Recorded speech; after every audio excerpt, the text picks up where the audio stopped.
인생을 살아가다가 보면 어느 날 갑자기 인생이 뒤틀리기 시작하더니 인생이 꼬여가면서 급격하게 나락의 길로 들어서는 경우가 있습니다.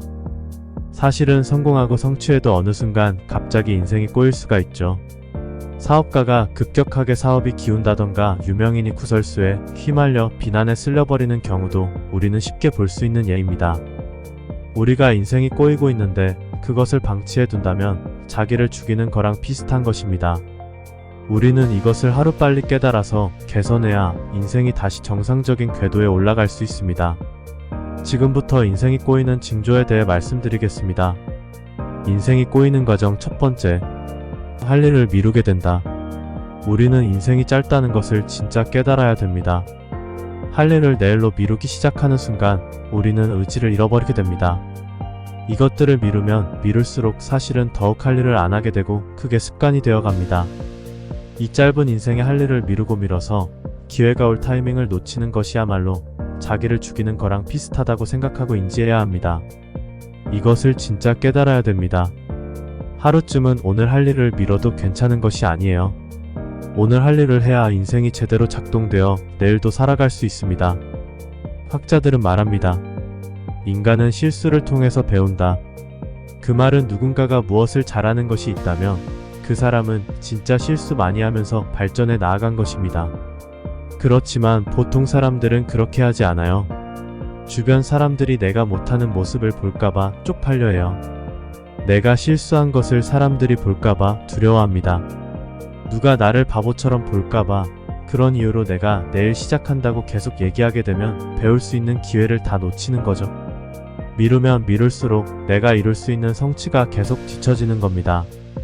천재 음악가 모차르트도 악상이 떠오를 때마다 기록해 놓았던 노트를 펼쳐 연주해보면 완전 귀가 썩어 들어갈 정도의 졸작이었다고 하죠. 그런 것들이 많았으니까 그런 명작도 만들 수 있는 거죠. 환경 탓하기, 다른 사람 탓하기, 남 탓만 안 해도 우리는 인생이 꼬이는 것을 충분히 막아낼 수 있습니다. 뭐든지 나의 노력 탓을 하는 순간 나의 발전은 두세 배 늘어날 수 있습니다. 내 탓이야 이렇게 빨리 겸손해지려고 하는 마음가짐 말이죠. 오히려 나의 탓을 할 때 우리는 마음이 더욱 편안해질 수 있습니다. 다른 사람을 계속 미워해봤자 달라지는 건 없고 마음속에 올라오는 분노의 에너지가 뺏겨 나에게 집중할 수 있는 에너지를 빼앗기게 됩니다. 금수저나 흙수저, 능력 차이, 외모 차이 등 격차에 의해서 누군가 나보다 더 나은 위치나 어떤 소유물을 가지고 있다는 것에 대한 비교를 하는 것들 역시 나에게 집중해야 할 에너지를 다른 쪽으로 분산시키기 때문에 나의 발전은 예정없이 미뤄지게 되는 것이죠. 또한 어떤 일들을 시작할 시기에 타이밍을 기다리고 있다면 그 타이밍은 영원히 오지 않을 수도 있습니다.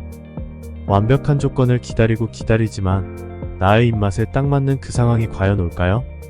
조금 더 준비를 해야겠다거나 조금 더 조사를 해본 뒤에 시작해야겠다고 생각하지만 그렇게 1년 2년이 지나가고 결국 실행하는 타이밍을 놓치게 되는 것이죠.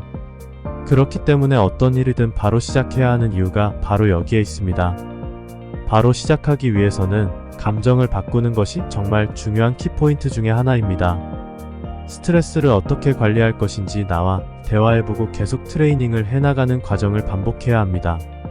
사람들은 무엇이든 쉽게 얻으려고 하는 습관들이 있습니다. 좋은 몸을 갖고 싶은데 운동이나 식단 관리를 하지 않고 마냥 좋아졌으면 좋겠다는 바람만 있는 거죠. 모든 성과는 꾸준함 속에서 일정 궤도에 올라온 뒤에 나타난다는 진리를 모른 채 한방에 뭔가가 해결되길 바라고 빠른 길을 원합니다. 이런 요행을 바랄수록 우리의 인생은 조금씩 흘러가고 있다는 것을 명심해야 합니다. 두 번째는 올바르지 못한 소비 습관입니다. 우리가 인생을 살아가면서 가장 많은 사람들이 고통스러워하는 부분이 돈에 관한 문제일 때가 많습니다. 우리는 소비에 대한 통제가 될 때 미래의 인생을 설계가 가능해집니다. 우리가 가장 소비를 많이 하는 순간은 내면의 감정적인 부분들이 컨트롤이 안 될 때입니다. 소비는 감정이라는 사실을 대부분의 사람들은 모르고 있습니다. 소비를 함으로써 미래의 자산을 지금 땡겨서 쓰고 있는 것입니다. 결국 자신의 감정에 의한 소비는 미래의 나를 보호해줄 수 있는 자산들을 현재 써버리는 셈이죠.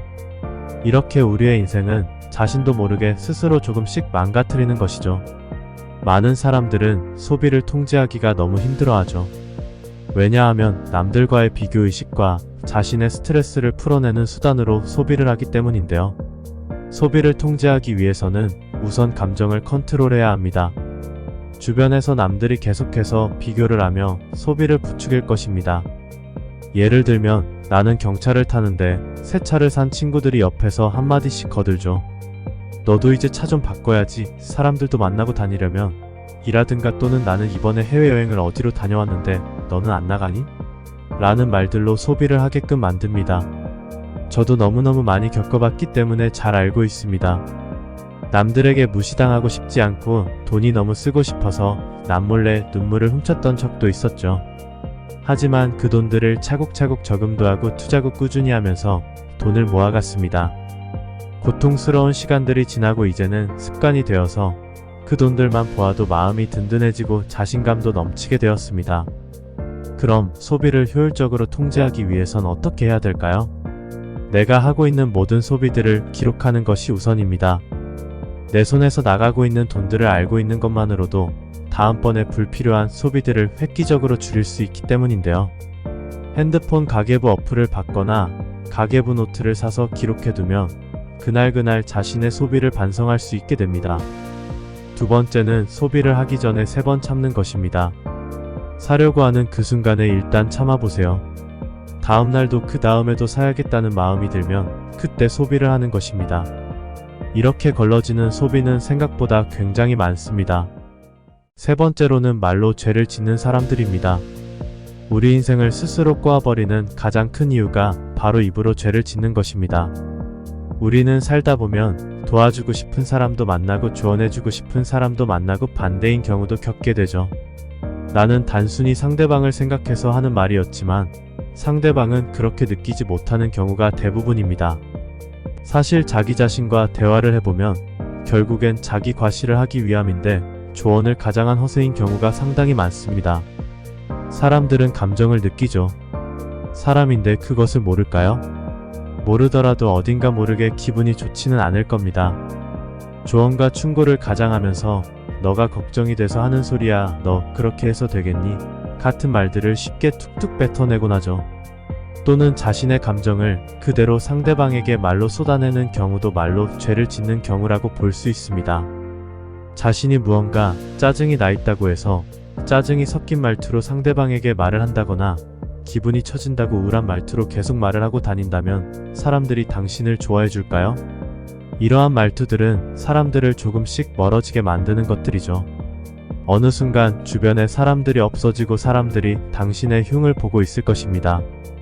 이러한 상황을 지속적으로 경험하다 보면 자신감이 떨어지게 되면서 활기차게 보이지 않고 더욱 함께하고 싶지 않은 사람으로 보이기 쉽게 됩니다. 그래서 우리는 항상 사람들에게 용기를 불러주는 말들을 하려는 연습을 꾸준하게 해야 됩니다. 조언이나 충고도 상대방이 먼저 조언을 구하고자 했을 때 상대방의 입장에서 꼭 실용적으로 도움이 될 만한 조언만 해주는 것이 좋습니다. 이렇게 우리가 인생이 꼬이는 과정들을 겪다 보면 다시 일어서는데 상당한 시간들이 필요합니다. 돈도 주변에 사람도 없어졌을 때 우리 스스로 일어날 수 있는 힘이 너무나도 부족하기 때문이죠. 인생 절대 하고 싶은 대로 하지 마세요. 쓰고 싶은 대로 쓰지 마세요. 하고 싶은 대로 말하지 마세요. 조금이라도 힘을 내서 할 일들을 미루지 마세요. 우리의 인생을 모래성에 비유할 수 있습니다. 가만히 냅두면 모래들이 조금씩 흘러내립니다. 계속해서 모래를 쌓아주지 않으면 모래들이 흘러내리죠. 우리의 인생도 계속 노력하고 신경 쓰지 않으면 시간은 흐르고 많은 기회들은 흘러내립니다. 저도 굉장히 인생이 꼬여서 힘들었던 나날들은 보낸 적이 있었습니다. 정말 긴 시간 동안이요. 지금까지 말씀드린 내용들은 제가 직접 인생이 꼬여왔던 과정에서 저질러왔던 일들이었는데요. 회복할 수 없을 것 같다는 생각들로 가득했었습니다.